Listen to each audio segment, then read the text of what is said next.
Today we are going to be taking a look at Clue It.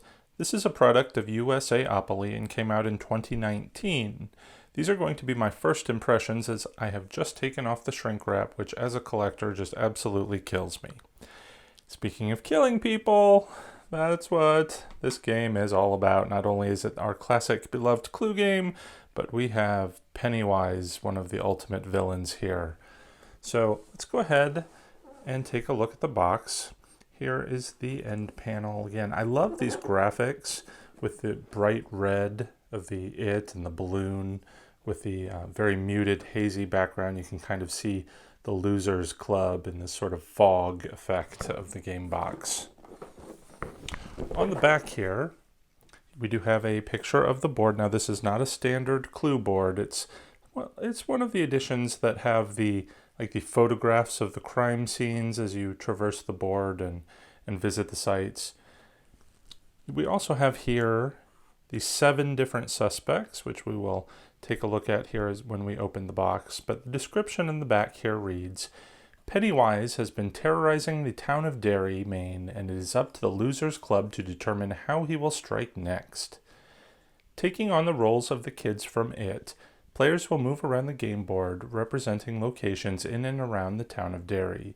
Be the first to determine who Pennywise will abduct, what object he will use to lure them, and where will he take them from. We do have some custom items here. As the box says, it's not shown as actual size, but we have a paper boat, Eddie's pill, television set, egg, Richie's glasses, and Jack in the Box. And if you're not familiar with the characters themselves, we do have 7 characters in the Losers Club, so that's something that is different to this edition. We have Eddie, we have Richie, Beverly, Bill, Mike, Ben, and Stan. And then we have pictures of the game components. So offhand, we can see a couple of interesting things. I love this envelope. We'll come back to that, I guess.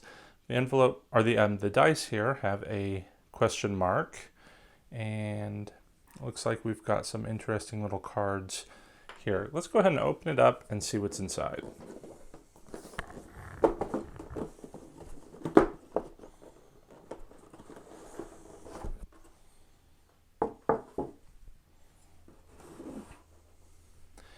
Inside, we've got a game box with lots of slots that serve no purpose.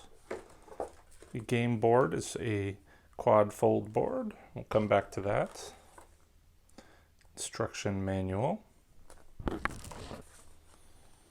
A assemble it yourself character tokens. The Clue notepad. Here you can see some interesting design choices, like they've got it as if someone has scribbled on a piece of lined notebook paper. It does have a nice little area for you to put your notes.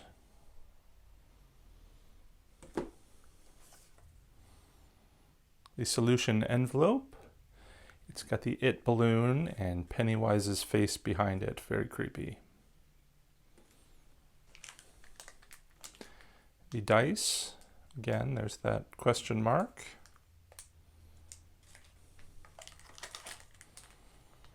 The player tokens.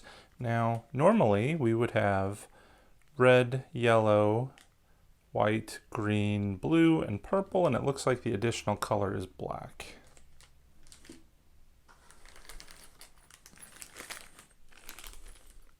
Playing tokens. Here is a close-up of the tokens. Again, the hat, the pill, the television set, which actually has a very faint Pennywise in there, the egg, the sunglasses, and the Jack in the Box, which of course is also Pennywise.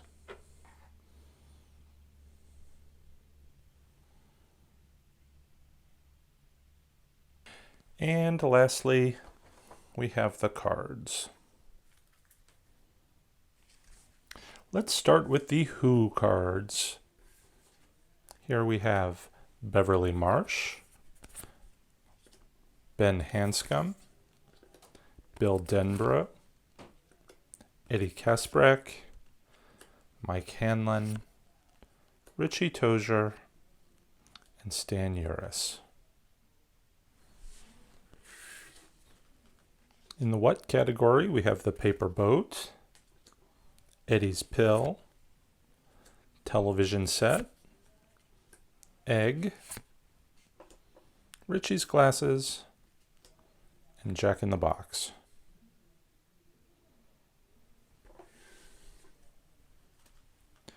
For where, we have Dairy Bridge, Storm Drain, Synagogue, Beverly's Bathroom, Dairy Sewer Entrance, Dairy Public Library,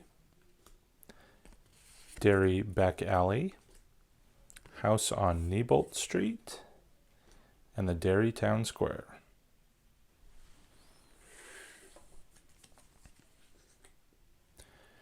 Each character also has a special ability card that's decorated as a missing poster with a quote. For instance, Beverly's quote here says, "I want to run towards something, not away." And then her special ability on the back says, "Once per game, when asking a question, you may name a location you are not in." Ben Hanscom says, "Your hair is winter fire, January embers, my heart burns there too." Once per game, you may look at a card that a player has just shown another player. Bill's quote reads, "If we stick together, all of us will win." Once per game, you may randomly pick a card to look at from someone you just showed a card to. Eddie says, "My mom will have an aneurysm if she finds out we're playing down here. I'm serious." Once per game, on your turn, you may move to any part of town. Mike Hanlon, "My grandfather thinks this town is cursed, that all the bad things that happen in this town are because of one thing, an evil thing." Once per game, on your turn, you may move twice. Richie says, "I'm glad I met you before you died." And once per game on your turn, you may ask 2 questions on the same turn.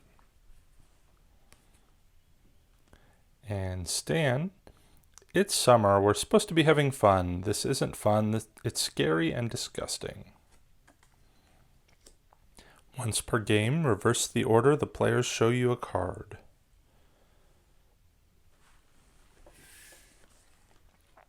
Lastly, we have intrigue cards, which can be played throughout the game, including ask a bonus question, refuse to answer a question, make someone reveal a card, take a sneak peek when someone's shown a card you get to look to, move anywhere, add 6 to your dice roll, take an extra turn, and then red balloon. If 8 red balloon cards are revealed, the game ends. Let's go ahead and take a closer look now at the game board. As you can see in this edition, everybody starts in a central location, which appears to be the sewers of Derry. From there, you can traverse the board going to that house on Niebolt Street, the storm drain, which has a shortcut to the Derry sewer entrance, the Derry Bridge, the Derry Back Alley with the shortcut to the town square, the public library, the sewer entrance with a shortcut to the storm drain, Beverly's Bathroom, the synagogue, and Derry's Town Square with a shortcut to the Derry Back Alley.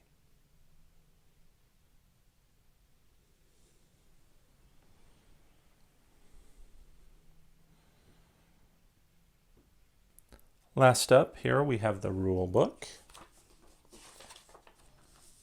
Inside, it explains how to play the game, which plays pretty much like a standard Clue game. The setup is very easy. As with a Clue game, you shuffle all of the whodunit, where, and with what cards, and then put them in the solution envelope.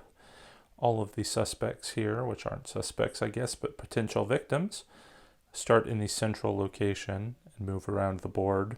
You're also going to shuffle your intrigue cards, which can be played if you land on the question mark token.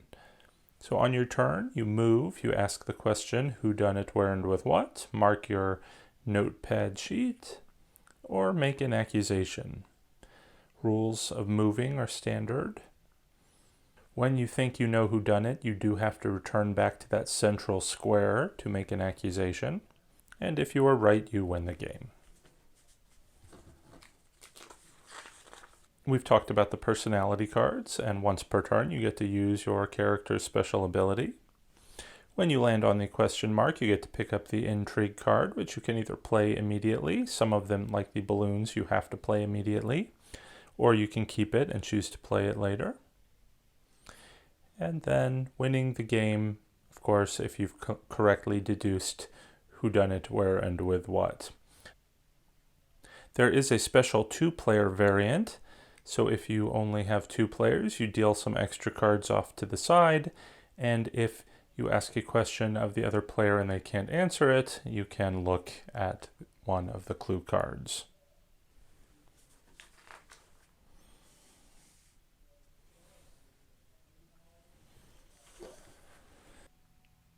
And that does it for Clue It. Be sure to leave me a comment below and let me know what you think of the artwork of this game.